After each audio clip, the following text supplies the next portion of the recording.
decks. And with that, I'm hearing you're ready to go. I'm going to send you guys over to Bloodthunder with BioShock Infinite. Take it away. Hello, everybody. My name is Bloodthunder, or you can simply call me BT. If you're up late at night like you are tonight, a couple days ago, you may have seen me run Amnesia: The Dark Descent. But tonight, we're going to be a little less scary, a little bit more comfy. We got a long run. It's pretty cool. Joining me on commentary is my good friend Jamacanbacn, if he wants to introduce himself. Hello, I'm Jamacanbacn. Yeah, and he's going to help me kind of fill up some of these low points. We got a lot of cutscenes to watch as well. If you haven't seen our run before, there's a lot of story, and if you haven't played the game and you don't want to get spoiled, you know, be warned of that. But we're going to start a new game.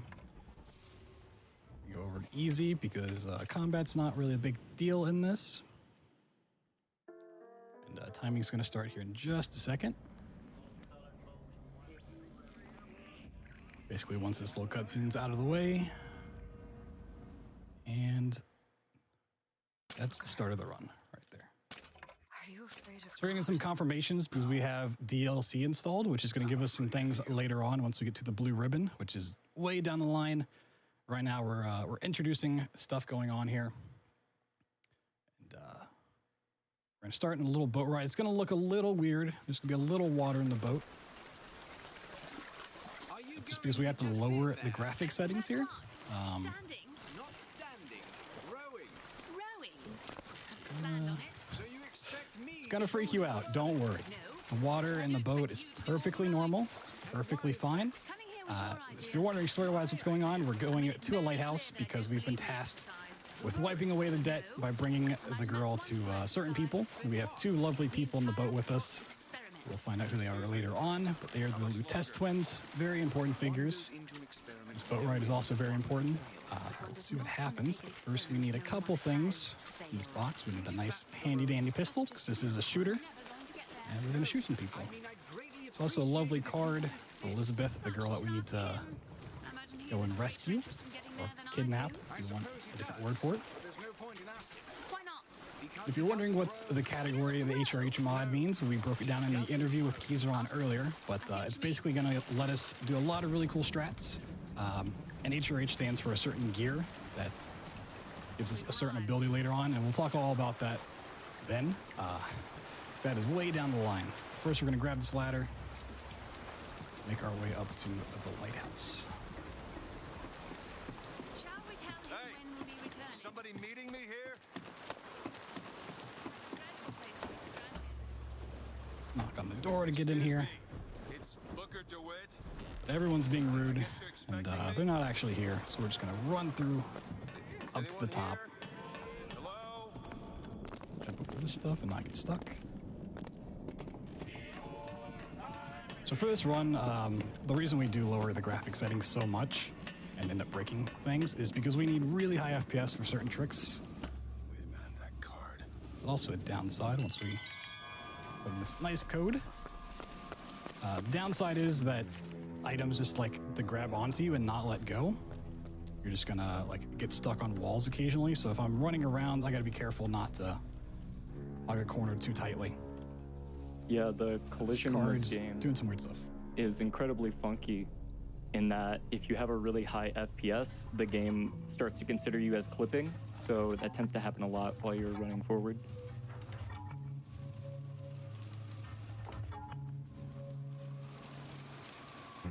So Booker doesn't know, he doesn't know a lot of stuff as we come to find out. But this lighthouse isn't an ordinary lighthouse. It actually allows us to gain access to the city of Columbia, which is up there, not down below. You know, if you've played BioShock 1 and 2, you may remember Rapture. This game has basically nothing to do with Rapture.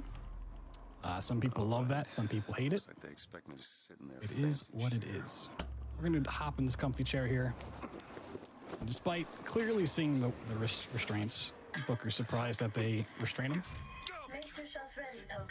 He's not the brightest of characters.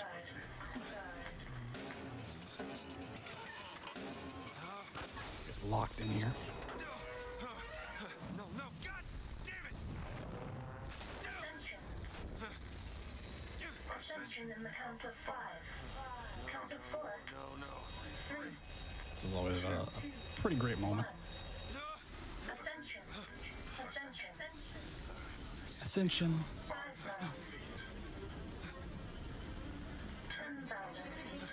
Get a little glimpse of Booker right there in the reflection. It's a pretty handsome fella.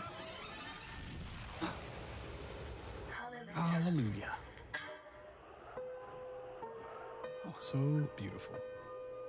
Very scary place to be, though.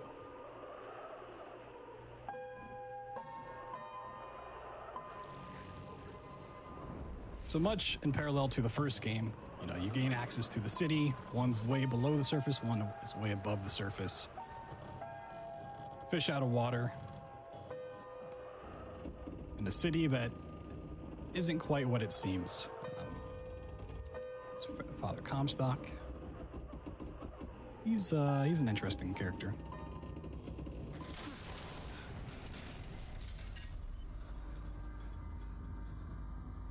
All of this is perfectly safe.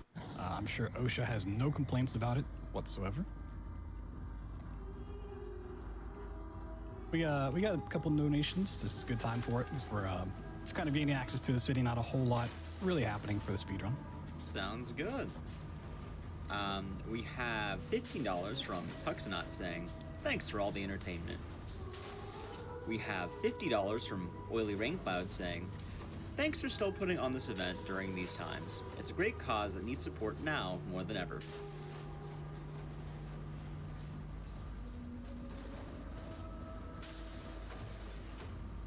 Yeah, I was gonna fix that at the load screen.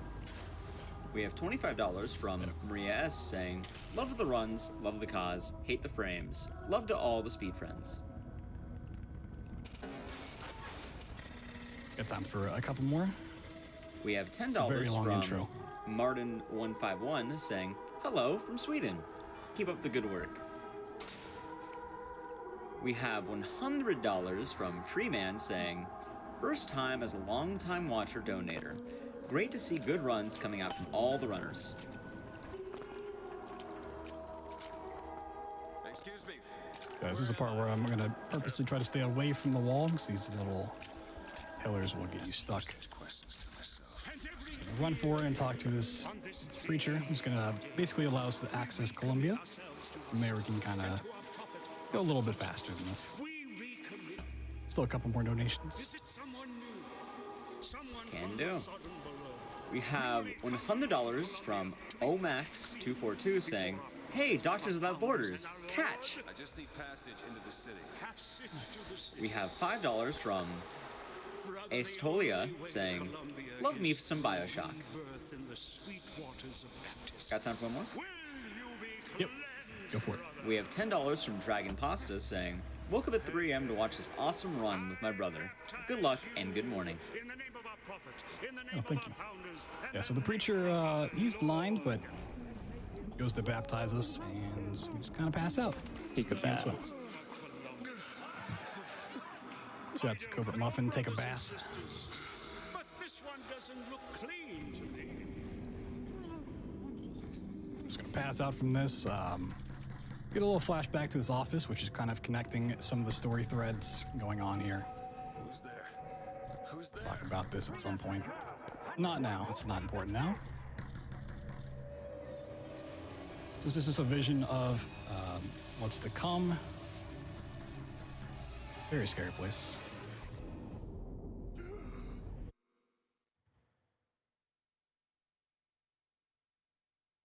Actually, gotta fix this real quick.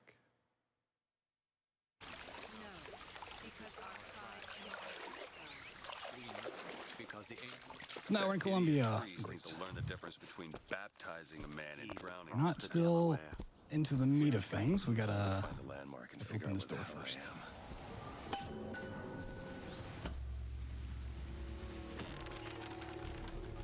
First, a little skip that we get to do is right here. We don't have to wait for this bridge to come up.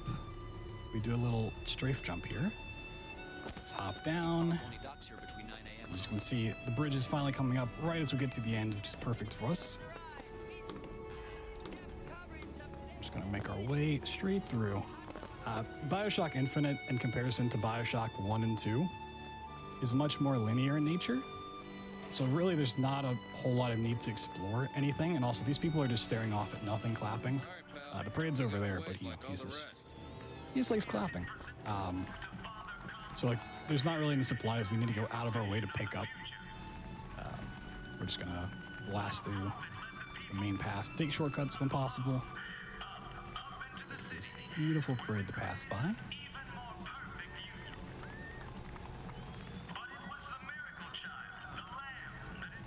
So all of these different sections are connected either by bridges or they'll move around. So you're just kind of getting the details of the world building here.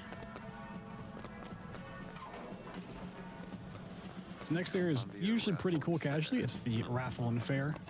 The fair part's cool, the raffle not so much. The fair has some mini games you can play. You can win some prizes, all that good stuff. The raffle gets a little sketchy. But we're gonna skip all that. Because why not? Telegram, Mr. DeWitt. Yeah. This card's pointing us to the Monument Tower, which is where Elizabeth is currently. Do not alert Comstock. We're making our way through not downtown, but just through Columbia itself to get to the tower. And although it's a shooter, we lost our pistol initially, so we don't have any guns. And normally, when you go to the raffle, that's where you get your combat stuff. So we run through here. Also, that guy back there is my favorite NPC in the game. He's amazing. Handyman.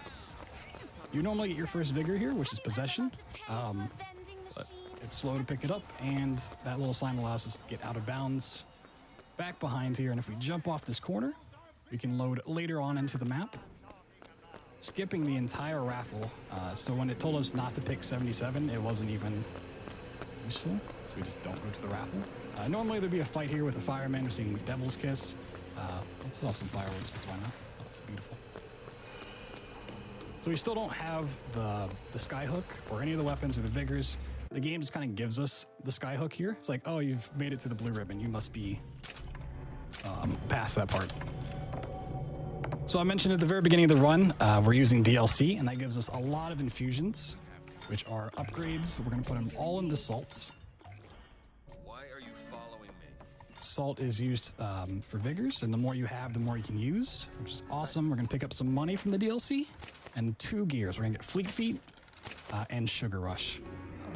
And then we get our shield right here. So Sugar Rush is the first one we're going to talk about. If we pick up a food item or a drink, we get a 50% speed boost for 3 seconds, which is really nice because you get a run. And then get our gun back. So now we have all the stuff for the run in terms of combat. Gun, we got some gears, we got some shields.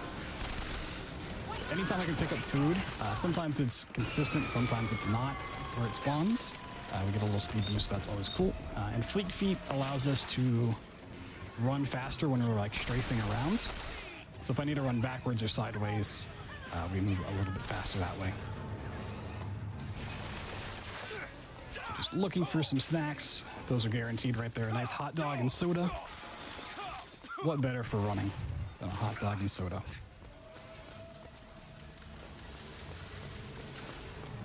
A little apple right there for a boost. And this is the Fraternal Order of the Ravens, which is a pretty interesting area, but we're just gonna blast on through because we don't have time to deal with all these people. Pick up another infusion right here.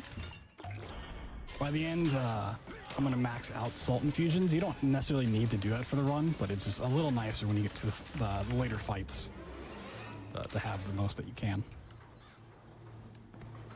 So at this point, we also picked up Devil's Kiss, which is our left hand. It's our vigor. It's basically plasmids if you played BioShock 1 and 2.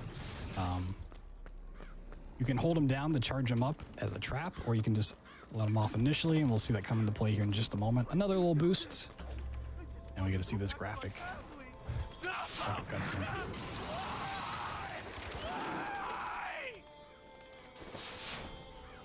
So here's a crow.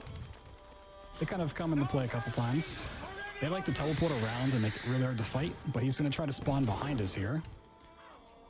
Hit those 2 traps and just go ahead and die. It's a new kind of vigor. So he also dropped a vigor that we want, called Murder of Crows. But anytime you pick up of Vigor, the very first time it's presented, you get a little animation that's like 15 seconds.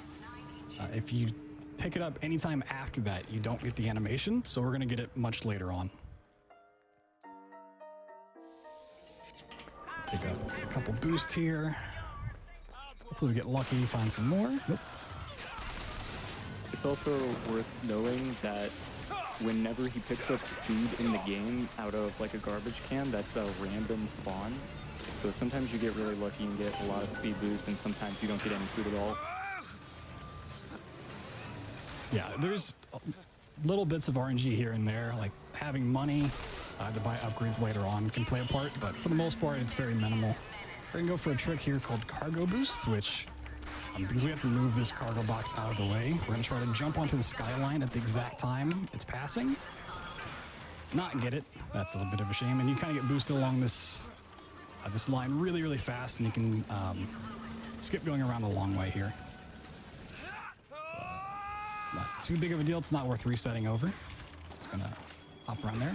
The reason you're gonna see me shake my mouse whenever I jump to something, mainly hooks, is whenever you land, you get like a little weird landing animation, but if you happen to just freak out your mouse before you land on it, you can skip that animation entirely and jump off right away. And here's a nice elevator ride.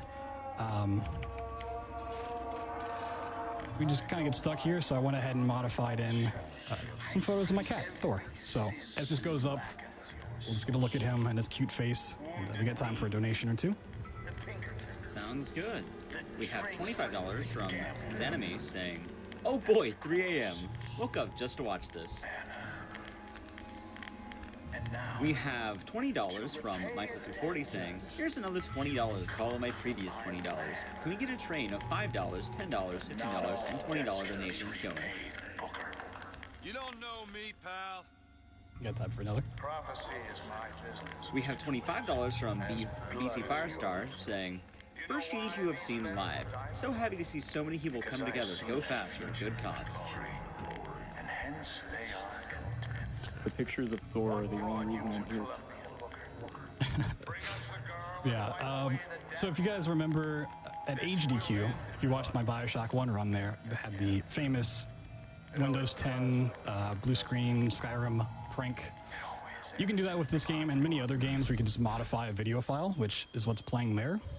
And a lot of people ask me, hey, are you going to do some sort of trolling again? And I thought about it. I had a lot of ideas, but you know what? I like looking at my cat, so we'll just do that. Makes things a little bit nicer.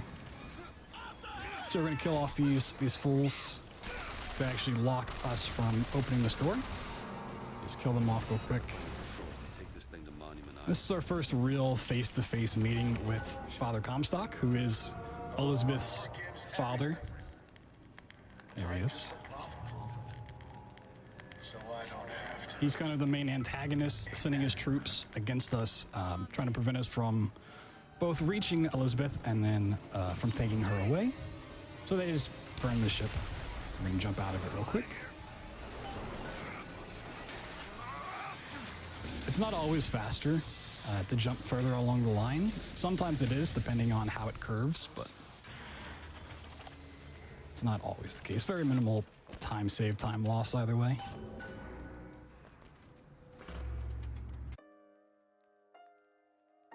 So Monument Tower, this is finally the place where Elizabeth is kept. We're gonna make our way up the tower, and we'll go and meet her. We got some boosts that we can do along the way. And pick up some cans of beans. Oh man, a 12-hour quarantine. Oh, I can't imagine what that's like. Being in quarantine for just 12 hours, 72 hours. Oh, it's getting crazy. Pick up some more beans along the way. There's actually a little sneaky infusion hidden back behind this desk. We'll pick that up. Oh my god, 168-hour quarantine. Oh, I bet that must be rough. This is one of many elevator rides. This game really, really loves its elevator rides. The buttons are always in different places too. Yeah, you can't just get used to turning to the left. If you do that, you'll miss a lot of them. So grab your snacks, grab your popcorn and your beans and your coffee. Now we get to meet the lovely Elizabeth, who just happens to be right here.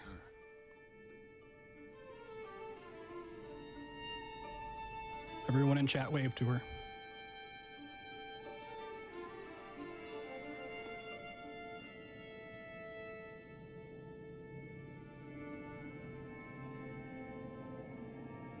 She's so excited about Paris. Now she's gonna run off, and we're gonna chase after her. There's a lot of doors that must remain closed at all times in this building.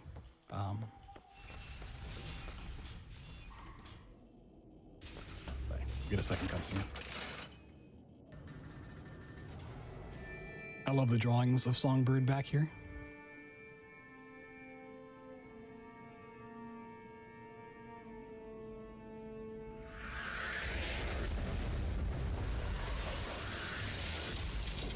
Whoa! Halftime very quick donation. Sure. We have $5 from Nico89 saying, $5 train for Thor the Cat. Nice. It's got nothing to do with the job at hand. I think Thor's, he's worth donating $5 for. I'll say, people really seem to love Thor the Cat so far. I mean, it's easily the best part of this entire run. Worse all the time.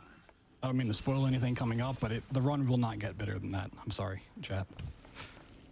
So now we've watched those two cutscenes, found out how much Elizabeth loves Paris. We're actually gonna go and meet her. So we have to pop her head out here. For some reason, they built this on the outside instead of the inside.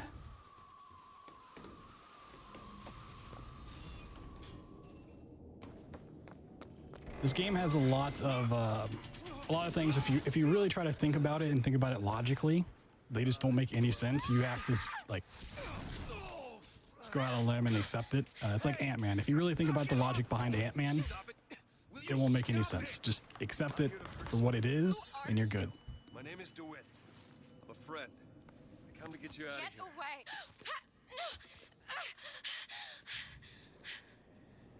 There's an apple on this table here, which if you take it, it actually saves 2 hours. If you don't take it, You've gotta go. I don't know what happens then. You don't want to be here when he gets here. Just a minute, I'm getting dressed. There's usually a lot of little things in runs that kind of just become a part of the community. This apple's a hot contention whether you eat it or not. Some people think it cost you records. Some people always pick it up. I say go for it. An apple a day keeps the bad luck away. So we have this key that we brought with us. It was in that box, if you remember back at the beginning. Here's a little seam through the wall. No big deal. Just don't think about it. So that's going to get us out of the Monument Tower, or at least the escape sequence.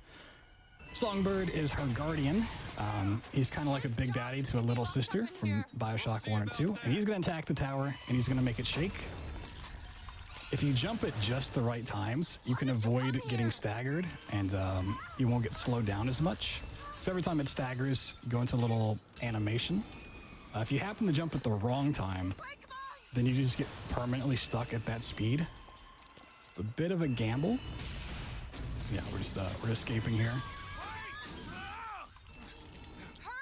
There's also an extremely rare one where you jump at the wrong time and fall through the map. And then you have to rewatch a lot of the Elizabeth stuff. So Elizabeth has superpowers as well. If we just happen to stand here, we can see her use them in action, and her face is in the wall. I don't know why she never used that beforehand, but she'll grow into her powers at some point. What am I? What am I? You're the girl who's getting out of this tower. So here comes Songbird. He's a cutie. This run and this game really needs an option to pet Songbird. I think that'd go a long way. That's probably why he's really upset. No one gets to ever pet him. You get to pet him in the opposite timeline. Making our way up these wonderful stairs. Elizabeth just teleports up here. So we'll see if we just keep running forward a lot of times. Elizabeth will just pop up. She just physically can't keep up. So right here, we're gonna reload checkpoint just to make things a little faster once we get to the top. And this is the best song in the game. It's the Bonk Bonk song. You might get why it's called the Bonk Bonk song.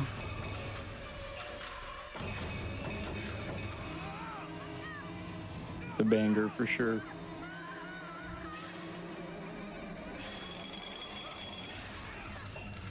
So this is all a cutscene.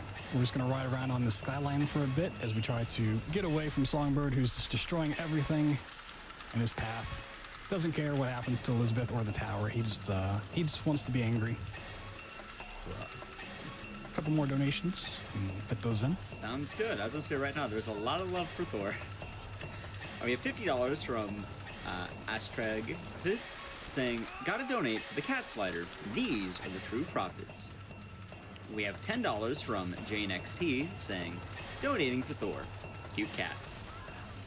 We have $10 from Mr. Bubbles saying, "Huge fan of the BioShock franchise and love watching it being sped ran. Welcome to the circus of values." And hi, Thor.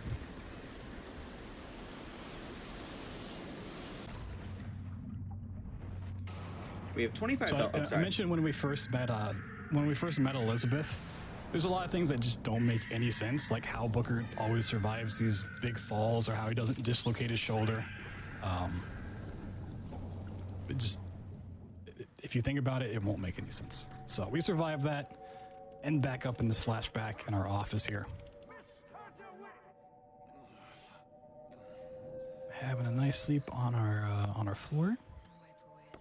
Elizabeth is in the flashback now. That's all fine. So that's basically the intro tutorial for BioShock Infinite. Battleship Bay is where things are going to start. This animation is broken because of the change in like graphic settings and stuff. It looks a bit strange. Just kind of looks at us for a bit. No, it's me, Elizabeth. You all right? Where am I? Back in the land of the living. Here, let me. I'll be fine. You almost drowned. You need to... I said I'm fine. Yeah, from this point on, Elizabeth is going to be our companion. It's not quite an escort mission. She's going to tag along, teleport around, throw some gear. She can throw health, ammo, money, Go on. I just... guns at some point. Okay, I won't be long. I won't be long, Mr. DeWitt. She just leaves us on the beach. She hears some music. She's like, okay, you'll be fine here. Sure. And then at some point, we wake up here. Booker is about to do his best Batman impression. Where is she? Where is she? Gonna check these. No boost there. Blue skirt? No? Luckily, she didn't get too far at all. She's just over on the pier. We got a little boost there. Hey, miss. Hey, Miss Elizabeth. Hello. Oh, this is wonderful. Oh, come dance with me, Mr. DeWitt. I don't dance. Come on, let's go. Why? What could be better than this? How about Paris? Paris? This is where we tell the lie that we're gonna take her to Paris. We're just there to free her. We have no ulterior motives. We're super trustworthy, Right now. and we completely betray her. So we're just gonna jump over there, pick up these sodas. We're gonna do a pretty cool trick in this next area. So if you played the game, you might remember the choice between the bird and the cage, where you kind of meet the Lutesses once again as they keep popping back up. We actually are going to skip that, or at least try here. So there they are. We're gonna try to get up here, first try, nice. And we just leave them, never pick it up. Everyone's just now finding out about the tower, that it was attacked and destroyed. And Elizabeth is also a master of lockpicking, so she's going to open that up for us, and we're going to boost through here.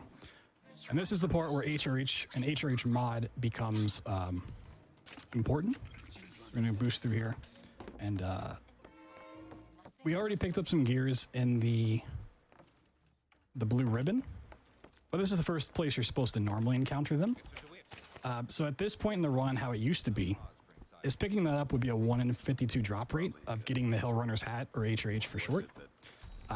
Because that's an awful grind, and you can literally be there for 20 to 30 minutes grinding it out, the community decided to allow a mod that guarantees that we'll get Hill Runner's hat at that specific point, just to make it more consistent and to really improve the competition.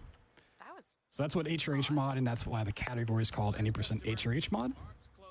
And you can tell the mod's active by the little tiny hat icon in the top left. It's a little hard to see, but it is there.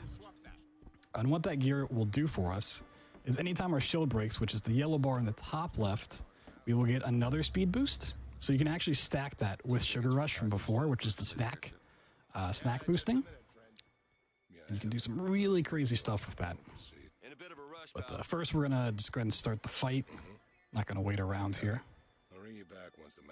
The options really don't matter. The end result's the same, but some of them just get out of the animations faster. Oh, okay, guys, doing some weird stuff. And pick up our shotgun. This game has a 2-gun limit, so you can only ever have 2 weapons equipped at any one time. Right now we have the machine gun and the shotgun. That will change at some point, but right now they are the best we have. Get some supplies. Really, supplies don't matter for the most part, except for money. We want some. We don't need a ton, but there are a couple upgrades we want to buy. So these guys are going to demonstrate the HRH for me, hopefully. So yeah, that yellow glass breaking is a sign of the HRH mod kicking in. Get away from me. And because we did the song, the Lutece skip, not picking the bird or the cage, Elizabeth never returned the boxes. So she just kind of like held on to them. They're all dead. And yeah, probably shouldn't have done that. You're a monster. What did you think was going to happen? Kind of I a understand the nifty expense thing from the people went through to the keep skip. you locked up in that tower. Going into the next era will wipe it, but just seeing it in this cutscene is always great. You are an investment, and you will not be safe until you are far away from here. So this is where Elizabeth really realizes that we're here to kill people and get her out. She doesn't quite know our true intentions yet, but You don't get to draw it all. she becomes okay with the fact that we just murder people. You're bleeding. Come here. It's fine. Booker's a handsome man. What can you say? What happened back there? It's not the last of it, is it? I don't know.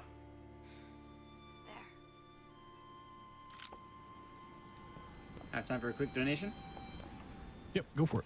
We have $5 from Swear Joggers saying, $5 donation train for the Prophet Thor. Nice.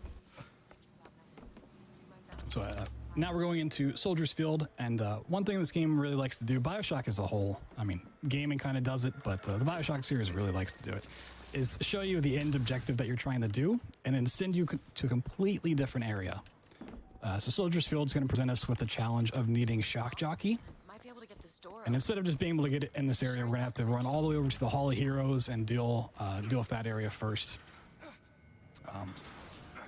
Now, later on, we'll be able to skip these big diversions, but this is one we can't skip because the area we need to go to is way up there, where that door is not loaded in. And those cables, unfortunately, do not have collision. The devs were smart enough to realize that if they had collision, we could probably just break it. So I'm going to let JB explain what's about to happen. Yeah, This wall so climb. we mentioned elevators earlier, and this trick is actually called an elevator. So when you are not considered on the ground, you are actually able to slightly clip into walls, and the game will attempt to correct the problem by letting you climb the collision. So he climbs up to the top of the building by just walking into it and jumping a little bit. He's able to stand on top, and this conveniently lets us go to the other side of the level so we can continue doing the rest of Soldier's Field without having to do the starting area. And you do a lot of back and forth. So this kind of just lets us advance a lot earlier and just go to the next fight. Yeah, we got it first try, luckily. It's not really a difficult skip, but you don't want to mess it up. And that gets us past an elevator, an actual elevator, not the trick we call an elevator, where you deal with a bee and Songbird comes to attack again. So we're just going to manipulate these guys to spawn over here, so it makes them really easy to take out in one big swoop. We're going to get a crow to spawn, who's always really annoying to kill. We'll see how it goes. So one thing I'm going to be doing pretty much this entire run when I'm doing fights is also being conscious of my health. Starting in the Hall of Heroes, which is the next area we go to, we're going to be doing what's known as death warping, and that requires really low health. But you don't want to be too low, otherwise you can't activate HRH. Because we kind of do a combination of the two. So we got Murder of Crows, which we could have picked up earlier, but as I said, there's like a 15-second animation if we had done so, so getting it there is much faster. We also passed up Bucking Bronco, so we would have gotten the animation there as well. And we'll get that on the way back. And come up here, and we're going to get rid of our machine gun once we get to this next section. And we're going to pick up the RPG. And the RPG is going to be our first way of doing stealth damage, which is going to allow us to break our own shield and get speed boost whenever we want. I have 5. Okay. So I kind of want to set up the next area to have 2 shots to death. So one shot will get me down to invincibility frames, and then another shot would have me die and respawn. The reason we want this is because the next door here, we're going to jump through it as we're dying with the speed boost from the HRH. That's just a death. This is the hardest death warp and probably the hardest trick in the entire run. Yeah. We have to go really far through this door. All throughout Hall of Heroes, he'll be utilizing this. So as you see him shoot his feet, he just wants to get his health as low as possible. The game also will add a few iframes to make sure you don't die immediately. And so he has to kind of wait that out without losing his speed boost. So there's a slight window where he can still run forward and have your full speed gain from HRH. Nice. And that was second try, which is actually pretty good. This is one we don't want the speed boost for.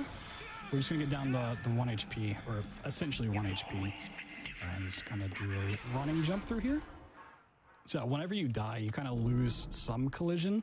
You won't fall through the floor or go through walls, but you can go through gates and doors, which you're not supposed to be able to do. And that allows you to access triggers on the other side, which a lot of times it's like, oh, you made it here, you must have this door open, so it just unlocks it for you. So whenever you respawn, you can just walk on through. So we're gonna have Elizabeth Picklock here, and we just ran back to activate 2 soldiers, which prevents the soft lock later. And then from here, we're going to bypass the whole different dimension warping stuff, which is like the tutorial in the next area. We're just gonna do another death warp with the boosts through this door. So this is another trigger that's like, oh, you've made it this far, this door must be unlocked at this point. Yeah, you're meant to go... While that itself isn't big, we can go down this hallway and access a different trigger, which is going to spawn in Slate, who has our shock jockey. So we bypass the fight by just coming down this hallway here.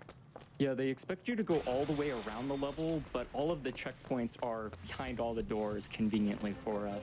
And that lets us just load the different sections we need to, like Slate being there. You're not done here, soldier! Eat everything that's on your plate! Finish it! You're a tin man now! Yeah, sparing Slate, killing Slate doesn't really matter for anything in the run, but it's just a little bit faster to spare him. And we can't actually get Shock Jockey any other point, so we're going to see the animation for this one. So if you're wondering how long they really are, just think about skipping this every time. Pretty decent length. And now all we have to do is make our way back out to the front. So overall, this was a pretty good Hall of Heroes, not too bad at all. This is one of, if not just the hardest split in the run. So we'll put that down to deal with those 2 guys. And you're going to notice when I run up here, I'm going to run through a gate. And that's why we spawned the 2 soldiers in earlier, that gate right there. So we don't soft lock.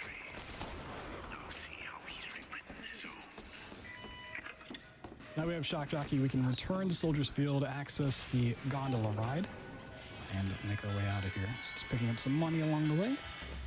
There's kind of 2 ways to do Soldier's Field 2. Returning back down. There's one way where you jump off and you wait a little bit lower, but then you have to deal with more enemies, and it's just a real hassle to save a couple seconds. So we're gonna take the safe way. Just get back here. And then the skyline isn't accessible yet. Normally, this other area is down here. You'd wait at, but pretty safe. And we're just gonna make our way all the way back and start a fight. So if you got a couple donations, you can go for it. Gladly. We have $10 from Thorcat saying, "Have a perfect run, Bloodthunder. You're the best." We have $5 from Steffi Miss saying, "Thor looks like the sweetest kitty. Can you give him a good pet for us later? Thank you." Absolutely. Third pick up Bucking Bronco. We could have got it before because it is somewhat useful, but the animation's just not worth it. So we get it there. It's going to help us out in this next fight, and you can go on with some more donations. I think I understand how you do what you do.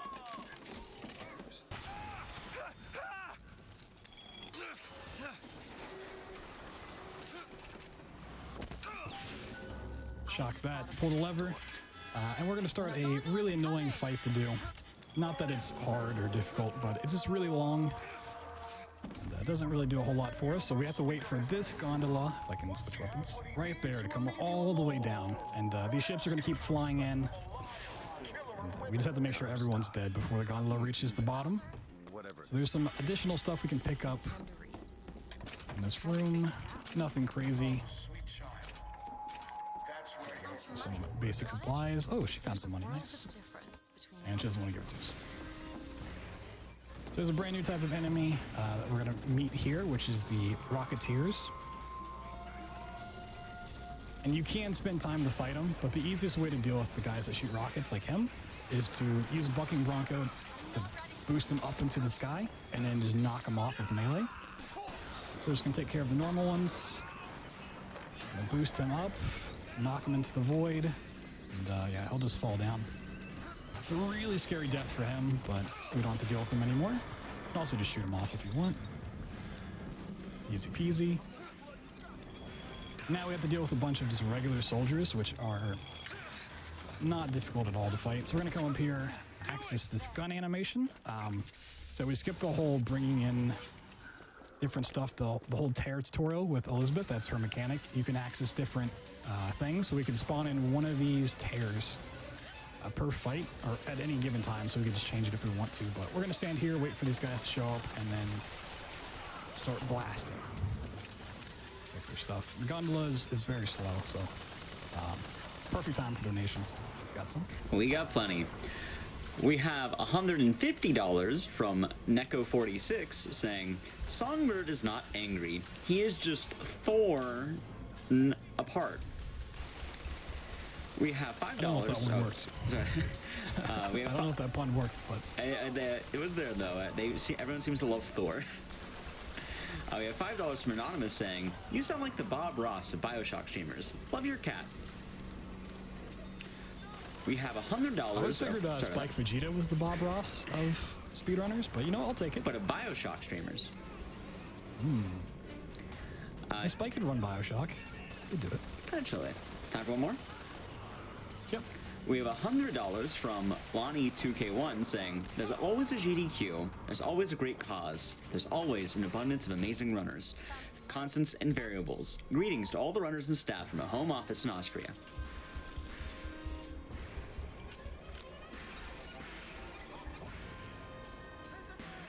We have $5 from Seika saying, "Let's keep the trains going. $5 train for Thor, and Haiku train as well. Forget the hammer. For Thor, the cute cat deserves a $5 train." Yeah, there's a Patriot over here. There's two guys just chilling on that roof. I hope they spawn in because they need to die pretty quickly. Maybe they did. I'm not sure. Yeah, here they come. Or is that Elizabeth? Nope, that's them. Fortunately, these enemies wanted to be jerks. Let's take them out. Now we're going to get our health down as low as we can. So we're going to do a death warp on the gondola, but once we get to a certain point... Okay. These guys really want to be annoying. The fights in this game in general has a lot of just inconsistencies. Some fights later on have the potential to soft lock out of nowhere. So anytime it happens, it's kind of annoying to see. But yeah, we're going to take this nice gondola ride up with Elizabeth. We're going to just talk a little bit, and then as soon as they're done with their dialogue, we're going to When you were do a unconscious nice and death warp off this. kept repeating a woman's name. Anna. I don't want to talk about that. I'm sorry. I shouldn't have pried.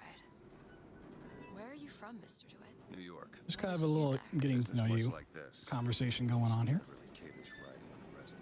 It was a fine thing you came along when you did. How do you think I ended up here?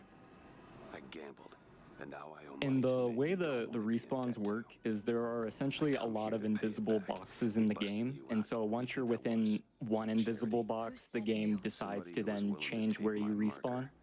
So that's why there's so many different death warps in this run. Yeah, so we're just basically getting off of this a little bit sooner, and as we respawn here, you'll see the gondola still coming to the top. So pretty small time save, but it's pretty nice at the same point. Get these guys out of the way. And another wonderful elevator ride up to the top. Luckily, it's a pretty short one. And we're still just continuously boosting by shooting the ground in front of us, breaking the shield, hopefully finding some snacks along the way. We're going to pick up some money, another salt infusion. So wrote the sign. So every time I pick that up, you can see the bar on the bottom left get a little bit bigger. You all right? I want to see Paris. This is a pretty big twist for Elizabeth. Everything. She finally realizes that we're not here to just set her free and take her to Paris. 40 north by 74 west. That's not Paris, that's New York. And she is not happy One about it. thing I had in that tower was time, Mr. DeWitt. Time to study things like geography. I owed money, and there's a fellow who he offered to wipe away my debt in exchange for you. I'm going to try to talk to her, but she's done talking at this point. Will you just turn around and talk She's just going to start swinging. And now we're dead. Not really. Booker has a pretty good pain tolerance, so he's getting knocked out for a little bit. And Elizabeth is going to attempt to fly the ship on her own, but she doesn't make it too far, as we'll see here. And we'll get some new faces in. Another perfect time for a couple donations. We have a big one. We have $2,020 from Zagoggles saying, "Hey, late night GDQ. This year has been pretty rough, and I hope everyone is weathering it the best they can. Things will get better, hopefully assisted in part by our efforts both in donating and minimizing the spread. Thank you to the runners, commentators, donators, staff, and Twitch chat for making this summer a little bit better. Keep up the good work, bloodthunder, and Twitch chat. Don't you think a lot of these statues have a bit of a gray face?" We also have $5 from Henny saying, "Really happy to finally see BioShock gifting it in GDQ. And it's even better to see BT Showcase, which has changed since the last showing. Go look on the run, bud. Remember that neither bird thank you, or cage is canon. Also, Jama is incorrect. Eating the apple definitely curses your run. Team No Apple. Put my $5 towards hearing the lovely Fiona chant some nice songs in Ascan." Caused a mess of trouble after raffle. Nice, thank you so much, Annie. So this is Daisy Fitzroy. She plays a part No quarrel with you. in the story of this game, not so much in the speedrun. So I mentioned before in Soldier's Field that the game likes to show you the endpoint and then send you on a different diversion in a completely different area. So this is one of the big parts where we get to skip all of that once we get into the factory. Basically, because we skipped the entire raffle section, Columbia, as you can probably guess, is a pretty racist city. We're having a little uprising. So Daisy's like, "Hey, if you want your ship back," which is what we're currently on, you have to go get some guns for us and help our uprising. And we're not going to do any of that. We're gonna skip the whole gun quest line Down in and Fink, go straight to the end. gunsmith can supply weapons to our cause. Get our guns from him. But not before we get to see Booker survive yet another great feat. He's going to drop like 50 feet straight onto his back, but he's good. He's going to get up and run away.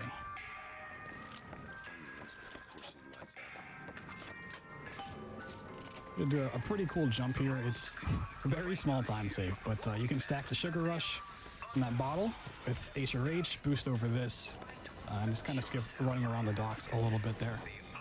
Very small time save, but really, really cool. This is also another pretty small time save, but it's going to get us past this cutscene of seeing Elizabeth try to sneak on board a different ship as a stowaway. We're just going to hop around there using HRH boosting. and that prevents some of these things to get in our path, like that cargo box. Normally it would block you and you have to crouch under it, which isn't something we really want to do. This stuff is supposed to be knocked over by Elizabeth, and she's going to open some tears. Balloons apparently slow you down, which is weird. So we're going to get up to this next tear, and we're going to do another death warp. This isn't going to get us any further, but anytime you respawn, you get health back and you get ammo back. So we boosted a lot through that area. We take a death so that we can get both of those things back. We kind of speed up the rest of the level. And you have to wait there anyway, so it just kind of works out. And here's a fight. So it's not too bad, but we absolutely wrecked this first guy's day. He's just chilling, having a good day on the job. We just pop down and start blasting. So in the middle of this fight, we're going to go ahead and pick up another salt infusion. And luckily for fights, enemies always spawn in the same place. What they do after that's a little random, but for the most part, they like to behave. And this is the only fight where a turret will count as an enemy. And so for this fight to progress, you have to take out that turret. That's never the case in any other fight in this game, and it's kind of strange, but it is what it is. So the reason we're not knocking this guy off is because he's a volley gunner and not just a rocketeer, and we want his volley gun. So it's going to act very much like the RPG, but it's not going to do nearly the same amount of damage. So we can really use this to boost through levels without having to take too much damage, and that's just a little fast way to get over there. Normally you just ride it around in a loop. Pops up. Here's a handyman. We saw one at the fair way early on in the game, but you know, they're an enemy that you kind of see in this game a couple times. Another wonderful cutscene here where Booker somehow survives all of this, and perfect time for a couple donations. Sounds good. We have $25 from Pterodactyl saying, "There's always a speed run, there's always a marathon, there's always a donation." We have $25 from Nathan216 saying, "Donating because of how adorable Thor was. Thor DLC?" There's always a Thor. Everyone loves Thor. Elizabeth, I made an arrangement to get our airship back. You can Get time for one more. Yes. Will do. We have $30 from Pingu saying, "Sending love for Thor." Nice, thank you. I will be sure to send him all of the love after this is over. I will pet him for many hours. Here we're gaining the trust of Elizabeth again. Well, not really trust, but she's like, "You're really my only way out of here." So I guess I'll team up again, which is nice. So right there, you just kind of get stuck for whatever reason. Can't move any. But we're gonna buy 2 upgrades. We're gonna buy damage boost for our volley gun. We're gonna buy damage boost for our rocket or our RPG.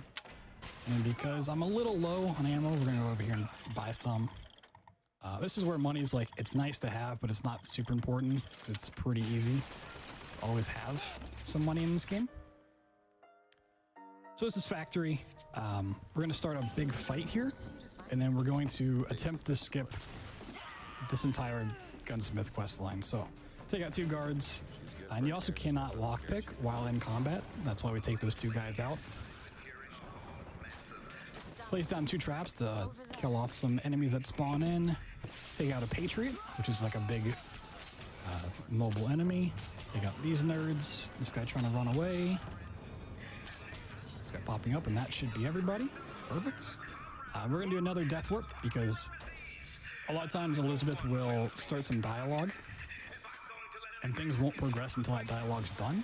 But if you interrupt it with a death, then the game will just consider her dialogue finished and you can move on. So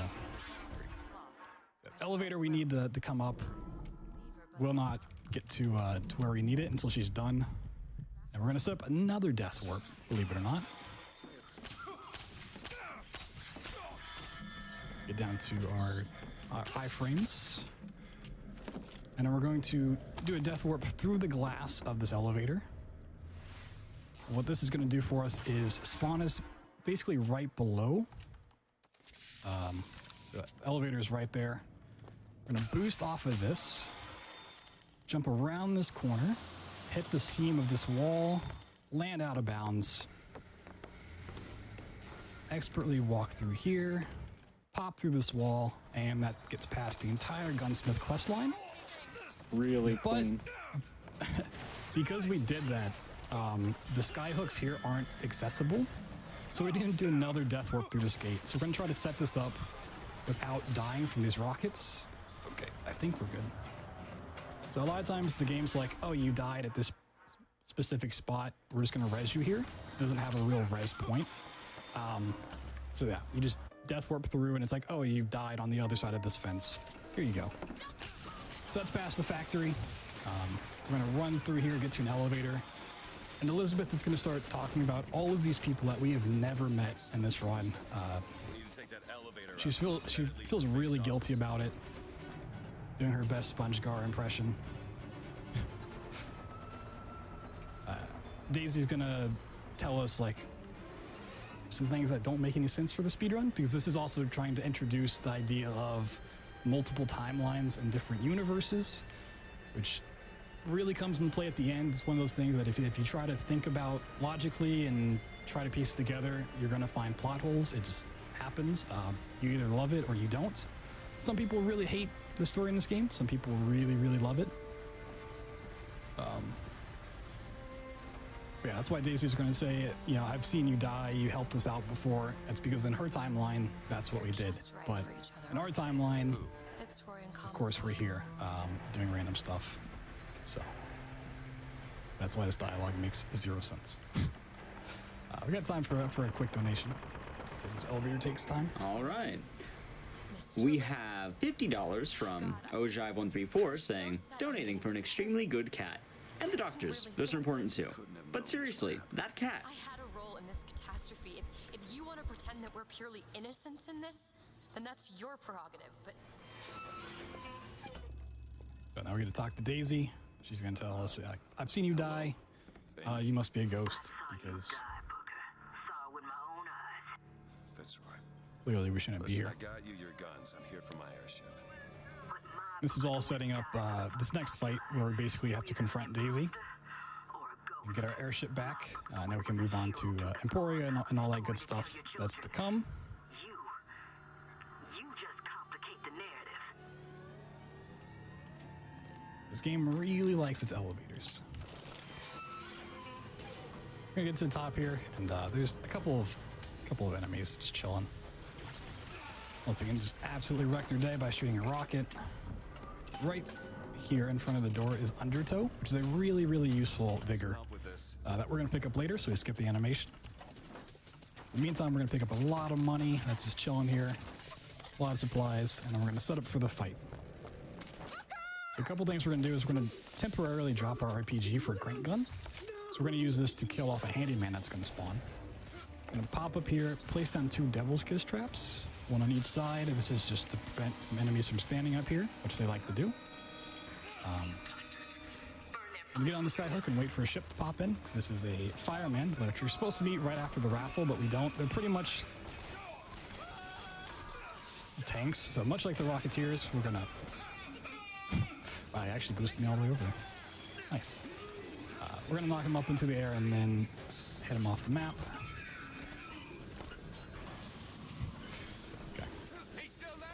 At some point we'll do this. There we go. Get that guy into the void. Kill these guys off. Hopefully Elizabeth's gonna throw us some health. She probably will. Now we're just gonna stand here until the handyman spawns in. And the reason we picked up Murder of Crows earlier, and it becomes really, really useful here, is it's gonna distract the handyman from us, for us. So we're gonna throw that at him. He's gonna get attacked by crows, and we can just shoot his weak spot, which is the little heart in the middle of his chest.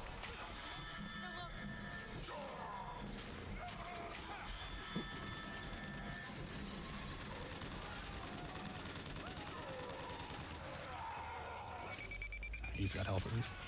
Now we're just gonna clean up some enemies. This is a fight that can soft lock. Sometimes enemies will get stuck in this main building and they will not escape. But we're good. That was actually pretty clean for the most part. So here's Daisy. She realizes that we're right here.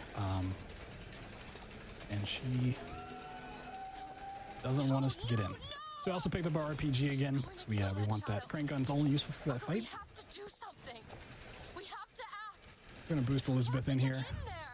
Come on, Booker. We've got to get out of here. Boost me use the boost to get through. And she's gonna go deal with Daisy. Let's distract her here. Is this it? Is this your movement, Daisy? This is what needs to be done. You see, the founders ain't nothing but weeds. Cut them down and they just grow back. If you want to get rid of the weed, you gotta pull it up from the root. It's the only way to... Now the raspberry jelly will spill everywhere and make a real mess. Elizabeth. I guess it runs in the family. Elizabeth, she just killed Daisy Fitzroy, and she's, you know, obviously freaked out, as she should be. But Booker doesn't really care. We're just going to get another infusion. We're just going to max this out. Feel better already. Yeah, as I said, he already feels better about the whole thing, so... I'm going to boost down here, chase after her. She has to change her attire from all that jam. Listen, I think you should talk to Yeah, me. she got a little bit of jelly on her clothes, so she's going to go change. And we're going to go ahead and access controls here.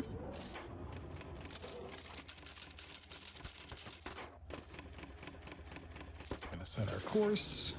I have zero idea how these controls actually work because he just keeps pulling them and they change somehow. Hey, she's already changed. Cut off her hair. Looking real nice. I don't know if it bothers anyone else, but this central command is like tilted. How do you do it? How do I do what? It really bothers me for some reason that it's not even. How do you wash away the things that you've done? Something you kind of notice over time. You don't. Just learn to live with it. She now has to live with the guilt of actually taking a life, which Choice between us. she's not quite happy New with. York or Paris? But our old friend Songbird's about to make an appearance. There he is. What a cutie. He doesn't really care what happens. He's like, you know what? I'm just going to attack this. We'll play out how it does. If you ever see her skirt glitch out, it's actually just from having high FPS. The cloth physics start to freak out a little bit.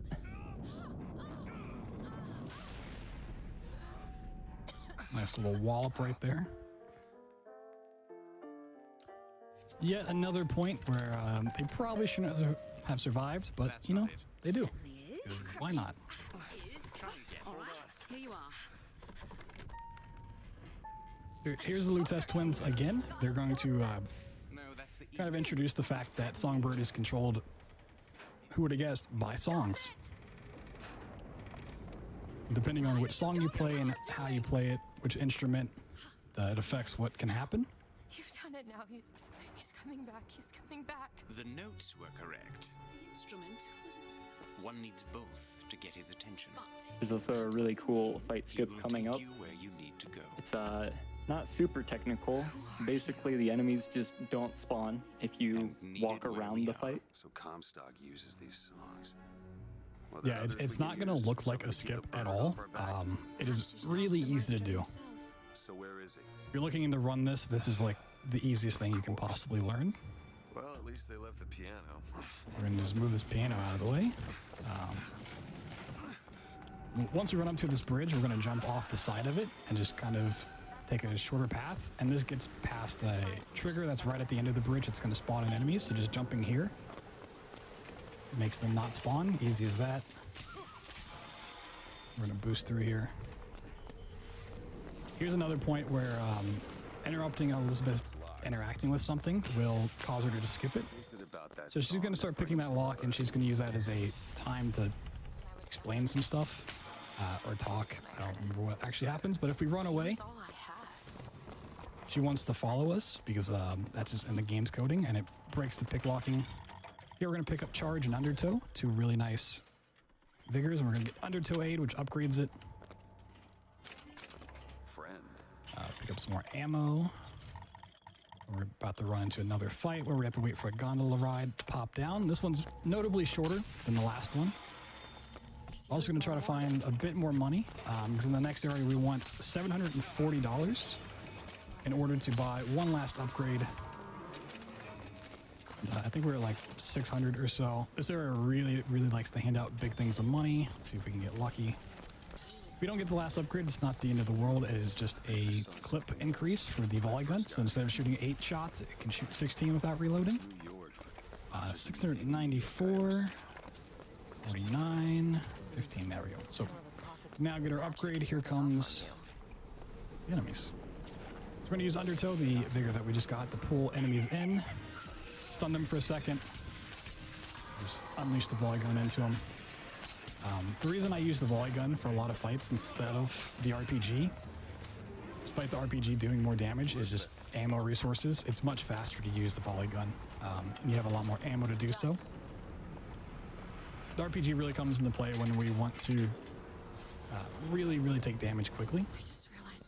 Here's another wonderful gondola ride. It's kind of like a horizontal elevator. Kind of just makes you really think about the Lutece twins, which you kind of get into the backstory of them in downtown Emporia, but we're not going to do all that. So a couple more donations we can fit in here. Sounds good.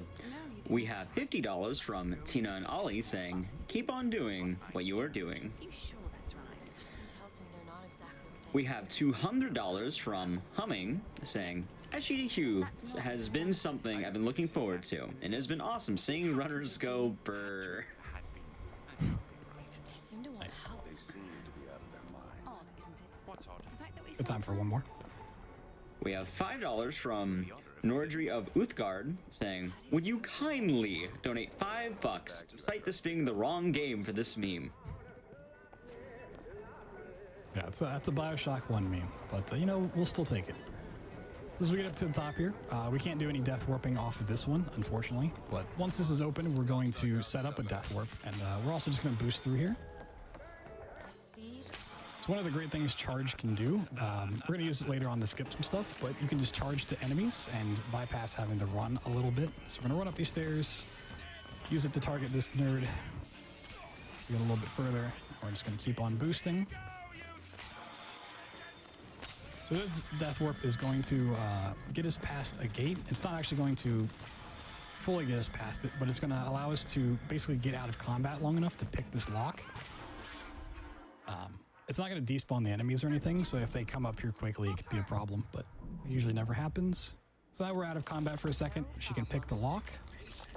We also get ammo back, which is really nice. We have to deal with these two enemies. This guy likes to hang up there, so we just pull him down. And, that's the whole fight. There's actually a lot of fights you have to go through there normally. I get this past all of it. We're gonna set up another elevator, but we got a little code we gotta find first. And you know your games. This code may look a little bit familiar. Why are you so keen? It's the good old 0451. I suppose so. And I won't be locked up Which they conveniently left here in really big letters, or like big fonts, so we can see it easily. But oh no, the statue is summoning Songbird. It's like, hey, they're over here. Songbird, for some reason, has very limited vision, and he just will not spot us. Despite the fact that he really should be able to here.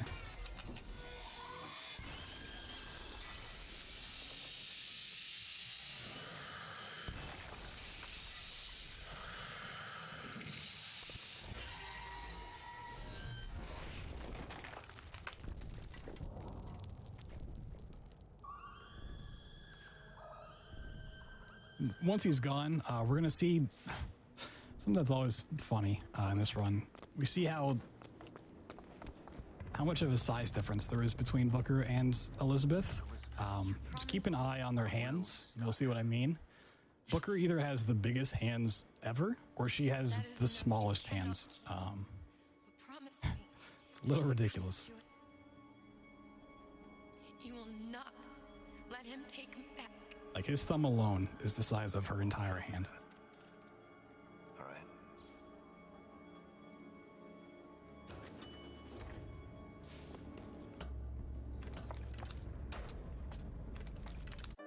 So that gets us into downtown Emporia, which if you've played the game, this is the part where you are introduced to Lady Comstock, Elizabeth's mother, who is passed on. and she's become a ghost, and normally you'd have to go and fight the ghost at like 3 different locations, and it's this big wraparound so you can get into Comstock's house, and that's all really annoying, so we're not going to do any of that. There used to be a really, really annoying skip to do here involving a handyman and charging to him, but we're going to get up here, and one of my good friends, Zimbabwe, found this a long time ago. Pretty cool skip that if you like look into here, you can get over this gate. Yeah, it's a little Shout out to them for finding that.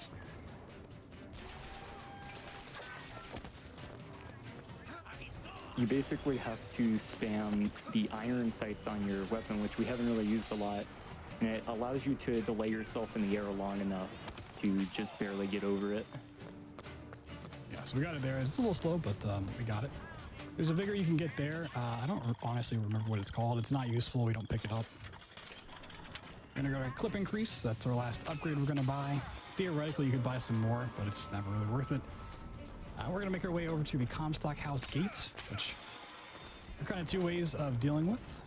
You can either do this weird death warp setup where you death warp through the gate and then jump off into the void and it puts you back on the other side of the gate.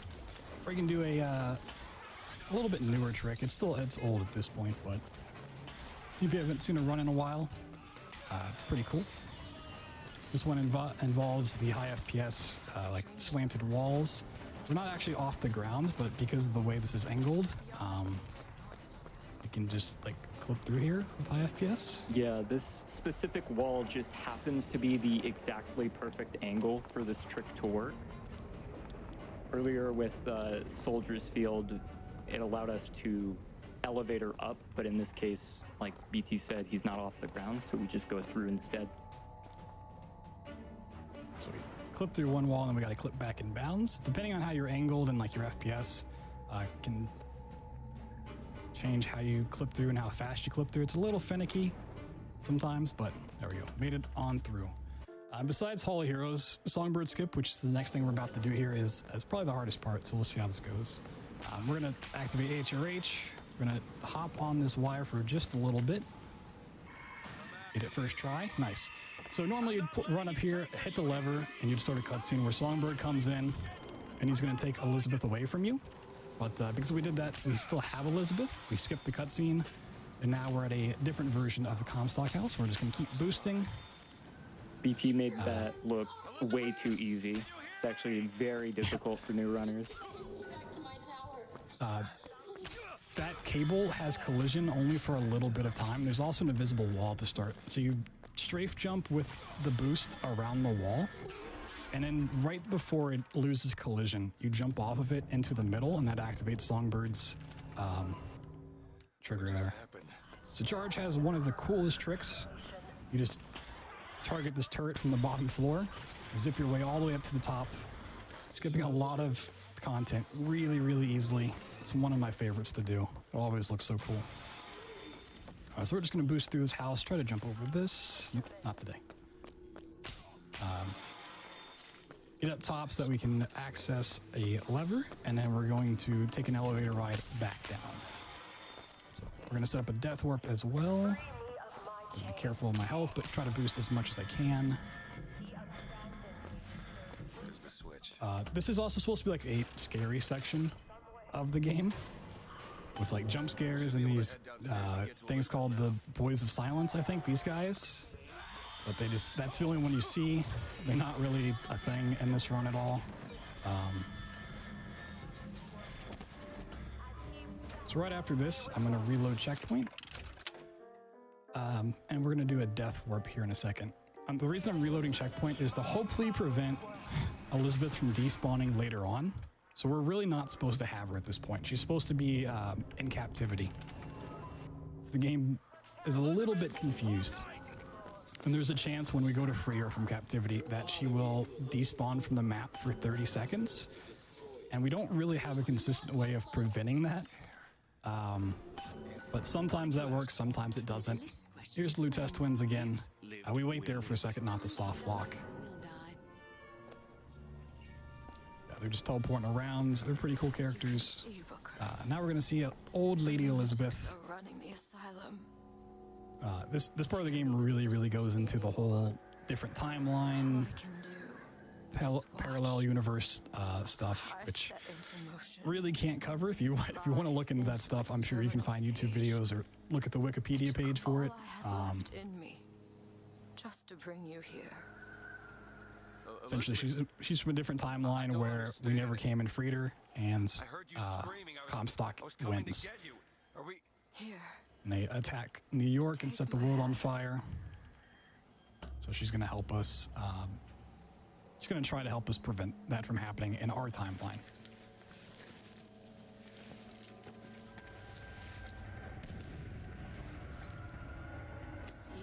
It's kind of a... Because we have high FPS, there's a little trick we can do, which is kind of fun.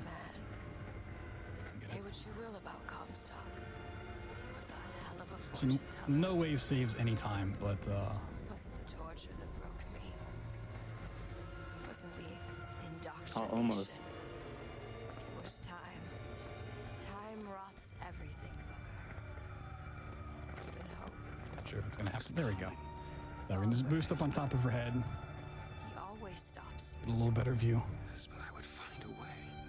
Weird thing is the fans on that version of Columbia aren't spinning. I guess they just never thought you'd look up enough to see it. Yours and hers. This note she's going to give us it's a message to our Elizabeth saying, hey, this is how you can prevent this from happening. But it's coded, and we can't read it ourselves.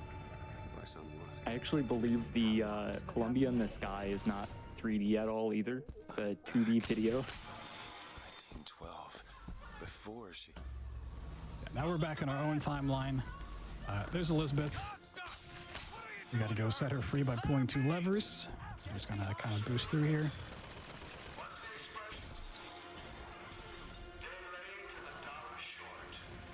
Once we pull the second lever, not this one, the next one, we can't really die. And enemies can't really hurt us. We also don't want to like boost like we're doing now, because the entire map is gonna like shake and move, kind of like how the tower did when Songbird attacked it earlier. And that has a chance to clip you through the floor if you're like boosting really, really fast. So we're just gonna run forward and let the stuns happen. So we don't have to worry about any of these enemies. And this is the point where Elizabeth will either despawn or she'll stay in the map. Once we free her, there's a moment when she would normally like spawn back in as a character. I don't know how to describe it. It's kind of weird. And at that moment in time, she'll either pop out of the map or she'll just stay there. You ready? We gotta pull this giant needle out of her back. She takes it pretty well. We get lucky, we can skip an animation. Let's see. So there is a chance when you hit that interaction to hit the next one, which is right here, and you just skip that first one entirely. Go straight to tying her corset. I'm the one who... Elizabeth is going to get up off this table, and she's going to go get her jacket. And when she spawns in tornadoes, which sounds weird, but just go with it, trust me. When that happens, we'll see whether she despawns or not. So if she does, it's 30 seconds lost, nothing we can do about it. It'd be very tragic if it did. Booker, you forget. I know you. I'm not going to let you kill him. Really? And she's still in the map. All right, cool. So, right when we go to put on the Skyhawk, we could see whether she disappeared or not. So we got pretty lucky there. That's nice. There's a lot of other things that can go wrong between here and the end. We're not too far from it, but in terms of map progression, but there's still a lot of content that we have to get through here. And the end of the game is not kind at all. When did you learn that? A lot of runs over the years have been lost from this point onward. The reason we need her at the end of this map is to open this lockpick. So if she despawns, you're just stuck here waiting. We have given her the note, and she cannot figure it out. Nothing here is a cipher that I understand except for this symbol. It's a Hand of the Prophet, which is the next map. Did she say anything Is about this? definitely one of my least favorites, because as I mentioned, things can just go wrong. There's a lot of fighting you got to do here, and a pretty cool trick known as deck skip that can just be really, really unkind. We're going to start a lockpick here on the door and then interrupt it with a death warp. We get past all of that dialogue. Basically, at this point, we need to get onto Comstock's airboat, the Zeppelin. In order to do that, we need to get another smaller boat to spawn in so we can take that over to it. But this boat sometimes doesn't like to spawn in. We got to kill off some Patriots first.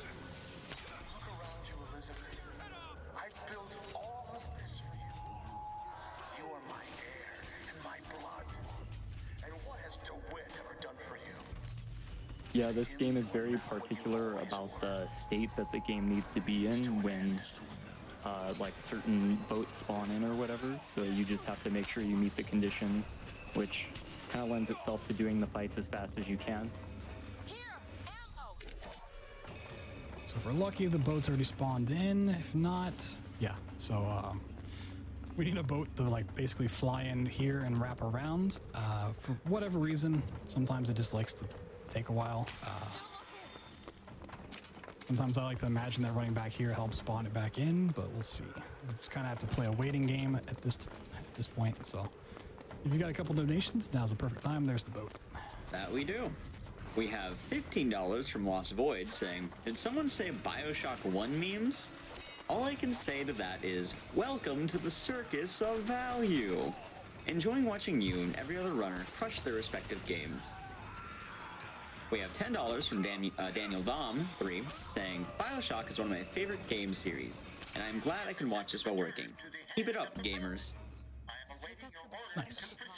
It's one weird thing that can happen, which I didn't even realize until I was practicing for this, is sometimes the corpses that stay on the boat will prevent you from accessing this lever, and they can get propped up in like this corner, and the only way to like progress is to then knock them off, which becomes a real struggle. So luckily it didn't happen today. So we're gonna get a little throwback to the intro when we get asked, you know, are we afraid of God? And he says, no, I'm afraid of you. We're just gonna be kind of on an auto scroller where we have to go and fight a whole bunch of troops that are gonna prevent us from getting to the Zeppelin. So keep those donations in, because we've got some time for those to play out. Will do. We have $25 from Ecdycis saying, BioShock Infinite is one of my favorite games, so why not donate during this run? Love from Germany.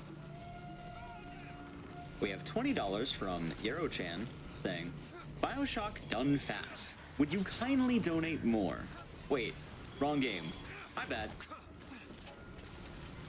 We have $5 from Lady Rock Laura saying, here's some money.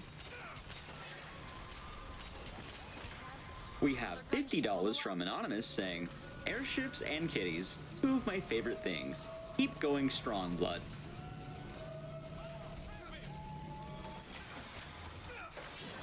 We have $25 from Cypher66 saying, would you kindly play this game as fast as possible? It's more up to the game than it is me, but I will try. A weird thing about this fight is while you're waiting for these ships to despawn, the next one you can actually be seen, like just waiting off screen down there. Unfortunately, you can't really do anything to them, but that's where they're going to attack next. But we still got some more time for donations. We have $20 from Anonymous saying, praise Thor. Thanks for keeping the festival running and supporting an important cause. Look out! More of them! We have $5 from Density saying, hey BT, you're doing great. One question though, where's your team? That is a good question. Where is my team? Thank you, Density. You're gonna knock this Rocketeer off. Sometimes these enemies like to jump back to the ship. So yeah, this guy's over here just chilling. Hey, nice death. Luckily, we just respawn right here. Deaths really are inconsequential in the grand scheme of things.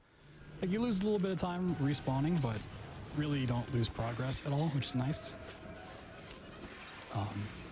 Deaths do cost you money, so every time you die, you lose a little bit of the money you've gathered. And I believe on 1999 mode, if you run out of money entirely, then you die, or you like are permadeath.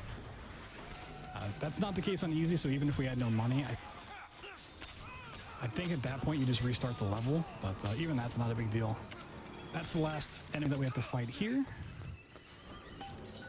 So we're gonna get up here and go for deck skip, which is it's gonna go back to the whole slanted wall clipping up stuff, the elevator tricks. But this is by far the most picky one, because it requires really high FPS. You want ideally like 350, which is really hard for a lot of runners to hit, but we'll see what happens here. Yeah, 350 is actually similar in BioShock 1 as well, where that's kind of like the breaking point for how the physics calculations work. So once it like just gets higher and higher, it just starts to calculate it faster and faster. And this bounce here was actually found very recently. You can actually jump right in that spot, and you just bounce all the way up. There used to be a really annoying strat for that before. And then this is where we cross our fingers and really hope the game's kind to us, because this is not as easy as the other elevators. Oh. This is also the hardest area in the game to get a high frame rate. There's just a lot of effects and enemies in this area. So now we're up on top. We have to get up on top of this little arch that was really quick for deck skip. And that gets us access to this skyline, which allows us to jump on one that usually has pods on it. And this whole area is waiting for all these pods to drop. So by jumping up there and jumping back down, we can just bypass that whole waiting. That's like 2 minutes of nothing but sitting there and waiting. You don't fight anything, you can't speed it up, it's just waiting. So that was really, really nice. Yeah, good job. We're gonna go right into another trick. We're gonna run through engineering deck and go into Prophet Cabin skip. We'll let JB talk about. Yeah, so for Prophet Cabin skip, you are going to take the rail and then spawn in part of the final fight map, and then you're gonna go back and go up to the top, and then you can actually jump down where you're there's no collision on a certain part of the ship, and then you can stand beside that and jump inbounds inside of the ship, and this lets you bypass just a huge chunk of the unskippable cutscenes to just activate another unskippable cutscene instead. Okay. So normally when you die there, you automatically see the animation of opening the door play out. So not seeing it right away kind of scared me, but yeah. That whole thing that we did is to remove some of our collision so we can do fun things like this. You know, if you're a dentist, this would be really, really handy. You could just get in here, check the molars. Oh, I think those wisdom teeth need to come out. But it's going to allow us to skip a door later on. That's really the only use for it. We spend a lot of time setting it up, so it's not huge in the grand scheme of things, but it's a really cool skip. There's a little model of the tower. Tiny Elizabeth up there. Kind of adorable. This is the kind of the climax of the game. We finally get face-to-face with Father Comstock. We're going to meet up with them. We also put away our weapons. I need to do this. So now we're going to be really civil about this. Ignore the flashing. Don't worry about that. Also, because we did Prophet Cabin skip, it loads in some textures early. So he's going to have some raspberry jelly in his hair. Don't worry about that. You know, he's a messy eater. We're going to have some revelations. Elizabeth, everything I've done to keep you safe. Safe from what? I don't know why he doesn't just wash it off. Yeah. I mean, you can't really see it, to be fair, so maybe he doesn't know it's there. You also might hear a screeching sound in the background. It's because when we did Prophet Cabin skip, Elizabeth never left the zip line properly. So that's just her stuck on the zip line, making that sound. An interesting thing. I've sent mighty armies to stop you. I've rained fire on you from above. I did all of that to keep you from her, when all I needed was to tell her the truth. Ask him, child. Ask him what happened to your finger. Ask DeWitt. She's your daughter, you son of a bitch. So yeah, we're gonna take over, get a little aggressive, handle it the way Booker handles everything. Getting raspberry jelly all over the place. Nothing is finished. You lock her up for her whole life. You cut off her finger. We're helping him take a drink. You know, you need to stay hydrated every now and then.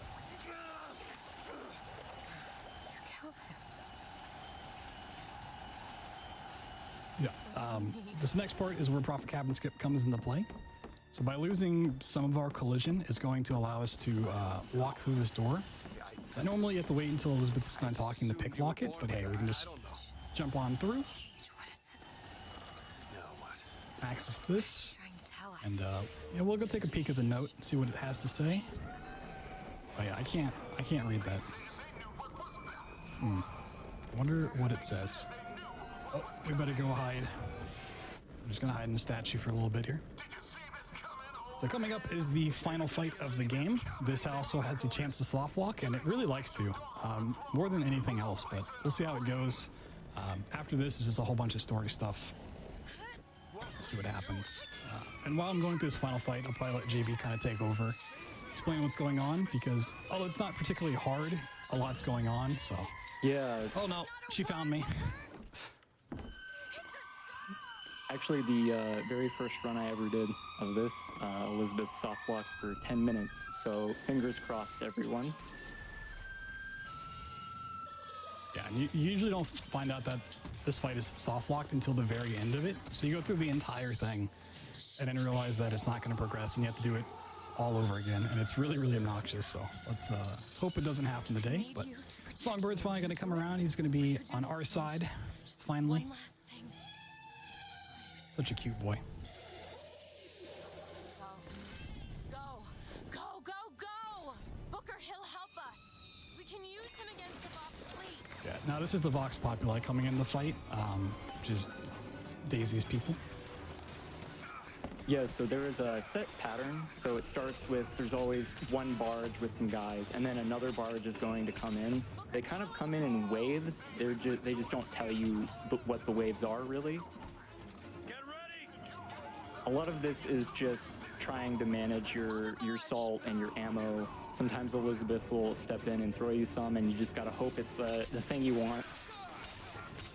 You also will use Songbird on certain ones just to save a little bit of time. Doesn't necessarily matter which one you do it on, but typically when you start to learn the fight, you want it to go a certain way. So he's gonna mostly still utilize the rocket launcher and the volley gun as usual. There's also some missiles on these barges. You want to make sure you take those out immediately, and then the guys will normally jump down, so you can just deal with them then. After we deal with all of that, there will be some big ships that spawn in, and that's where Songbird is really useful because it takes a lot of time to get up to those ones.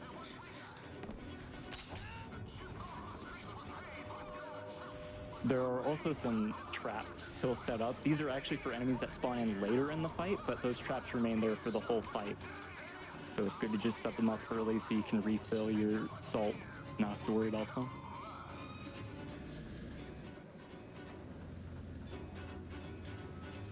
This is why we pick up all the salt infusions, because we use a lot of salt and vigors here. We also really hope Elizabeth just throws us a lot of volley gun ammo. If she doesn't, then the fight becomes finding resources. Now, Zeppelins come in, we can deal with all these nerds.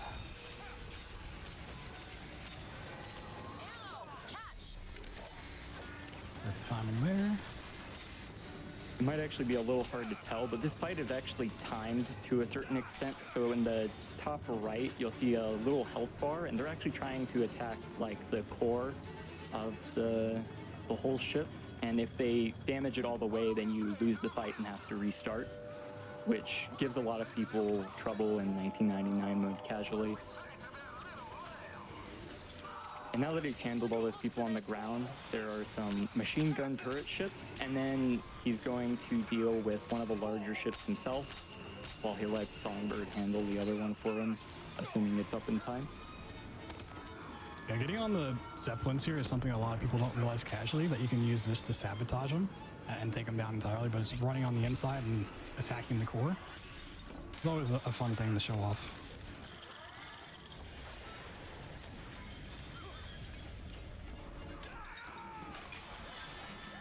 And he did set up those traps earlier, and now is normally about the time when those enemies actually spawn in. So here's hoping it did enough damage to them. It just kind of helps out a little bit. Sometimes you can actually kill them completely, but That's a very lucky thing to happen.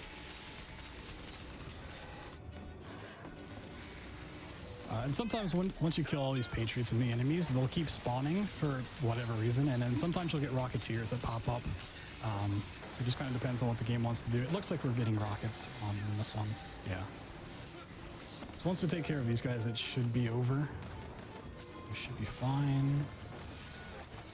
I honestly don't know who's shooting right now.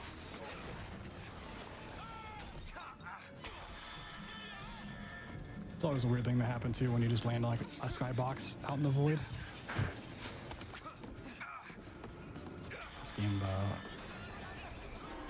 a little inconsistent. So yeah, another death, but really just doesn't do much other than lose a couple seconds. I think that rocket is still on the right side here. Let's see. Yeah.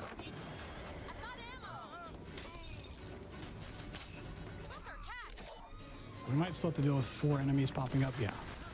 So normally if everything else isn't taken care of, it'll just keep spawning 4 regular enemies. It's kind of obnoxious, but once they're gone, should be fine. Nope, it's gonna spawn 4 more for whatever reason. Yeah, there is actually like a sound cue with the music in this game. You'll hear kind of a violin end normally. That's why. Never. The songbird mechanic isn't always great. So even if you click on something and hold it down, it doesn't fully interact with it. So I guess I just never took out the Zeppelin. So that's why this is not progressing. It happens a lot of times early on. I try to take out one of the gunships coming in. But Songbird doesn't always want to actually do that. So yeah, we're just waiting for the Zeppelin to go down. I guess all the enemies are gone. Elizabeth is already on the bow, so that's not too bad. Here's someone. Is that gonna be a problem? Might just be waiting for that Zeppelin to fully be out of it. Nope, this guy's over here.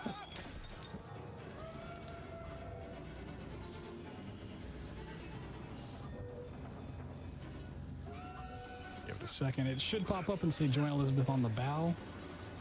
If it doesn't, then oh, okay. I was about to say we might have actually gotten the soft lock, but yeah, it just took a while for it to all despawn. So that's the final fight. That's the last bit of combat. Now we're going to go into a whole lot of exposition and finishing up the story. We're going to shoot off some fireworks because that's, you know, we didn't soft lock there, so why not? And that's what you want. Now we're going to use Songbird to destroy the siphon, which is going to grant Elizabeth to be able to access all of her powers to its fullest extent, so she can now, instead of just opening up small tears where you can bring in a couple things, she can fully manipulate time and space. It is what it is. And although that's the final fight, we still have, you know, from this point, like 11 minutes of story. There's still some cool stuff that we can do. Some skips involving the elevators. We'll have to go through this small cutscene first. The glitchy ones, not the real ones.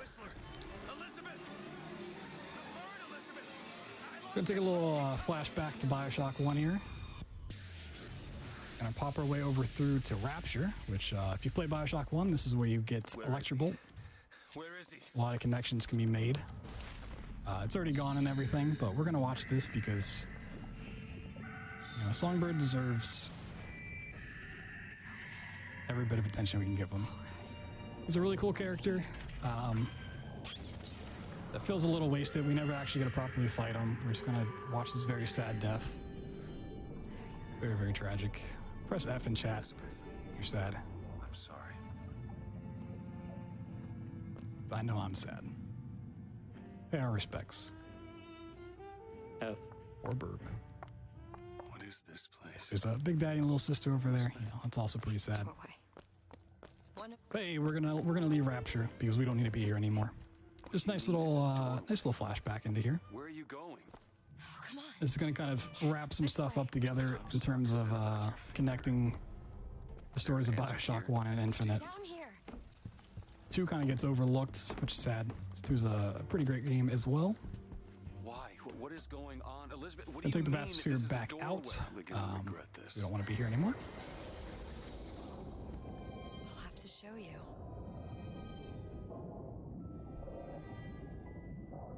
So this is the part of the game where a lot of people will end up having a lot of issues with the story. and with the game overall, just because it goes really hard into the multi-universe and parallel dimensions and different timelines and everything. And as I've mentioned many times, if you really try to think about it and explain it logically, it'll never make sense, because anything with multi-universe time travel, there's going to be paradoxes, loopholes, plot holes, and stuff that just will never logically make sense, but it's still kind of cool in the grand scheme of things. We're going to come up to the surface. We're going to be going through a lot of lighthouses because there are different doorways to different universes. So we're going to kind of experience some backstory, which I'm not really going to touch too much on. We'll talk about it a little bit, but if you really want the nitty-gritty, like watch a video on YouTube. I'm sure there's thousands of them, or just look up like a wiki page on the full extent of things. But come on, it's this way. Come on. We're going to get out of here. Yeah, everything makes perfect sense. And because this is still technically like the same area as before. Oh, okay. So the death that I took wiped away the Prophet Cabin skip effect. So we can no longer walk through Elizabeth. Normally, if you don't die, you still have the effect, and you can just walk through here. Come from? It's always been there. The moon's also really, really bright. It's a good thing we're not a werewolf. That'd make it a very different game. So once we go through this door, we're going to do a cool trick where we use another elevator to get up on top of a wall here. So we're going to wait until it boosts us up a little bit, and then we're going to hit jump and get skyrocketed to the top. Yeah. That's going to get us past waiting through some dialogue and stuff. When he's walking into that little wall, he's actually not on the ground anymore, which is why he's able to just kind of shoot all the way up, because it's letting him get to the top of the collision area. Yeah, and you're going to see me walk backwards through a lot of here. Thanks to Fleet Feet earlier, it helps us move sideways and backwards a little bit faster. And this part of the game slows down your forward momentum speed, but not your side to side or your back walking. So I'm going to do another elevator there and walk on this invisible wall around some posts. This part's kind of scary. So you can fall into the void here. Get past that. Elizabeth's floating over on the left, if you see that. It's kind of fun. So we're going to walk over to one of the two lighthouses. It doesn't usually matter which one you pick. You can go left or right. But we're going to attempt to break out of this one by holding back and jumping like that. So we unload that cutscene, or that area. We're going to walk over to the other lighthouse. And this is going to skip a bit of dialogue and let us interact with the priest right away. Just going to walk backwards here. So instead of being in here normally and having to wait for all this dialogue to pass, we can just interact with them right away. You hear some dialogue overlapping as well. Do you hate your wickedness? Yes. Do you want to clean the slate, leave behind all you were before, and be born again in the blood of the Lamb? Jesus, wash this man clean. Father, make him born again. Lord, stop it. What are you doing? Get off me! Shut up! Yeah. Now we're getting a whole bunch of flashbacks to kind of explain how we got to where we were at the very beginning of the game and who Elizabeth is and all this good stuff, which we'll talk to in time. Basically, this baptism is very important. Keep that in mind. He was here. This way. So we're trying to hunt down Comstock so that we can go and kill him before any of this ever happened. We're going to go back to our office, and there's something really, really cool in this office that I love showing off every time. So this game looks beautiful for the most part, but look at this doorknob. Look at the 8K resolution on this doorknob. It's like so extremely well textured. I mean, look at this baby. It looks like a potato. Potato with arms, and then look at this doorknob. It is immaculate. Like, every game should have doorknobs that look exactly like this one. Perfect. Booker, you don't leave this room until you do. This baby, as you can probably guess by looking at it, is Elizabeth. Turns out, hey, fun fact, she's yours. She's your baby. That you ended up giving away to the Lutece twins, who work for Comstock. So through different universes,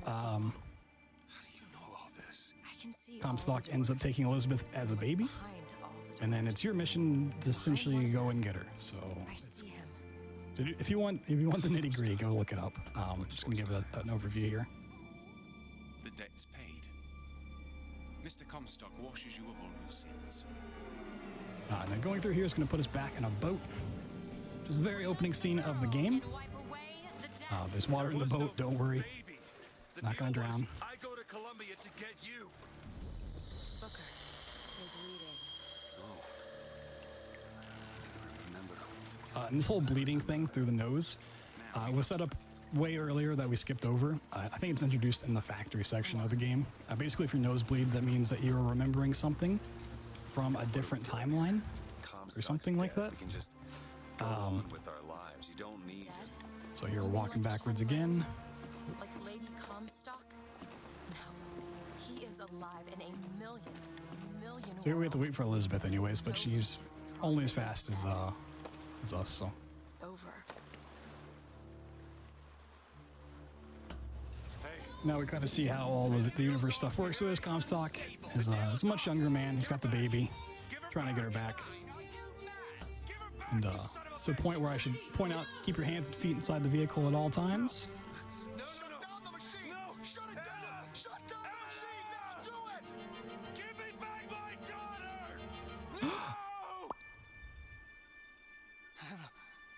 So off comes the pinky. The reason that's important is if you play through casually, you'll notice she has a little thimble on her pinky. Also, this doorknob's now on the right side of the door. It's explained in lore that because she exists now in two different universes, 99% of her in one and her pinky in the other, that's why she can interact with tears and manipulate these different dimensions, because she's separated. Chance for us to be together. We're gonna go through one more tear, one more boat ride, and we'll get to the final climax of the game. Final spoiler. He suppose he branded himself as some sort of penance. Should have. That's the point. What's done is done. What's done will be done. Also, this was addressed a long ago, but the Lutez twins are actually the same person, just from different universes. And they are the ones who initially found out how to traverse through the different timelines in the universe. Wipe away the debt. See? He's starting to put his story. You're quite fond of this theory of They're gonna yours. drag me back on the boat, and then this sets up the very beginning of the game. I should know. I lived it. That's why they know he will not row, because they know that in every universe, Booker never rows in this scenario, because they've seen them all. They can see all that's ever happened, all that will ever happen. There's water in the boat again. Don't worry about it. This is all Comstock's fault. What if I went back, killed him before he did any of this? Things get set in motion. How would one know how far back to go? That's the only way to do it. Go back to when he was born. Now our plan is to go as far back as we can. Stop Comstock from coming to power. But spoiler alert, it turns out Comstock and Booker are the same person. That split at the point of baptism. Elizabeth is in my way here. Time's coming up once we interact with the door, and then we'll talk about the stuff. So right there's time. And then, so Booker and Comstock are the same person that at the point of baptism after the Battle of Wounded Knee, if he takes the baptism, he becomes Comstock and goes on to all the stuff that he does in Columbia.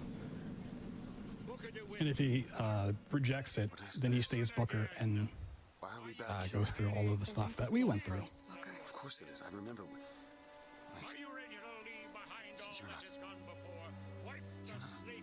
As we started, we will end with another path. Didn't you took the baptism? You were born again as a different man. It all has to end. To have never started. So that's a very brief summarization of it.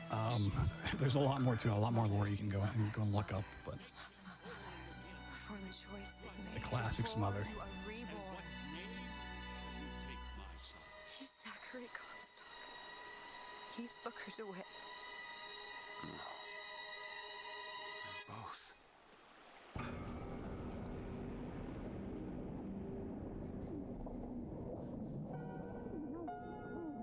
Yeah, so shout outs to all the other members of like the BioShock community. You know, they have a wonderful Discord if you ever want to look into running this, if you want to find out how to get the HRH mod, if you want to run it on console, run all the skips that way.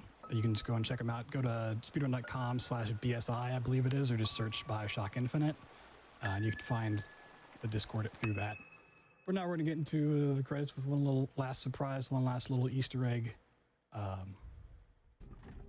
Let's pop up here. It'll take a second. But thank you guys for having me. Thanks for letting me run this once again. It was a pleasure to show off. And it's always fun. If you like BioShock runs, you can come check out my channel.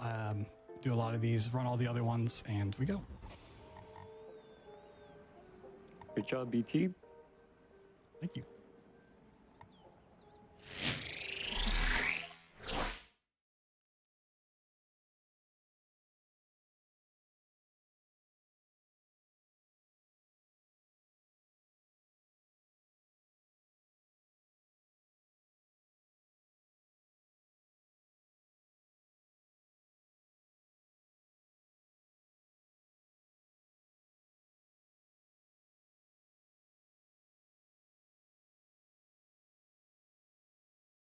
All right, what a run. Always good to see a Blood Thunder BioShock run.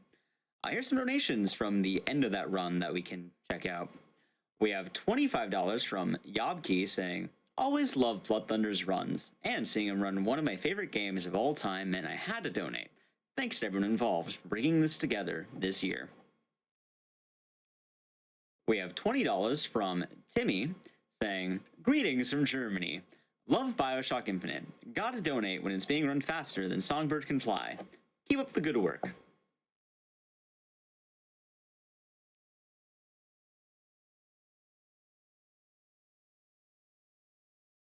We have $15 from Mystery 8th saying, this is my first time ever catching a GDQ live, and I'm just so excited to finally be able to donate to such a great cause. I love GDQ and how it highlights all the amazing things this community can do and how loving and generous gamers truly are. Keep up the good work. Obligatory greetings from Japan. And with that, I am going to send you guys over to a quick ad, but I'll be leaving you in the good hands of an eternal enigma. Take it easy, everyone, and see you next time.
All right, and welcome back, everybody, to Summer Games Done Quick 2020 online, powered by Twitch. I will be your host for these next two runs. I am an Eternal Enigma, and welcome to everybody. Welcome to back to SGDQ 2020 online.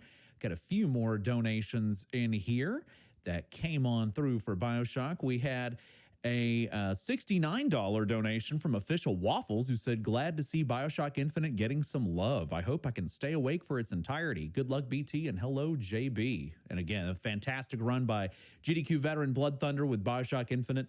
And thank you again to Ecdycis for keeping the virtual host desk warm for me until we took over here. And I do believe we are going to go to some video advertisements from our sponsors, and we're going to play those, and we'll be right back.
All right, welcome back to Summer Games Done Quick 2020 online. Coming up next, we're still getting set up for our next run here. That is going to be Gunman Clive by FC Racer, and we're still getting set up for that. Got a few more donations coming on in. We had a $10 donation from Joe59, who said, shout outs to all the volunteers, commenters, and runners for all the amazing work that you do. Your volunteered time and effort make a real positive change in the world. Can we get a train to 400,000 before the next run starts? And we are very close to 400,000. We're a little less than 7,000 away from getting to 400,000. I think that is a tremendous idea.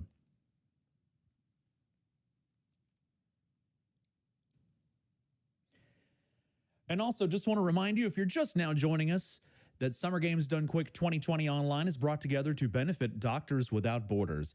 Doctors Without Borders, or Médecins Sans Frontières, is an international medical humanitarian aid organization that works in over 70 countries around the world, providing life-saving medical humanitarian care and speaking out about what they see in those areas. Their work aids people based solely on need, irrespective of race, religion, gender, or political affiliation.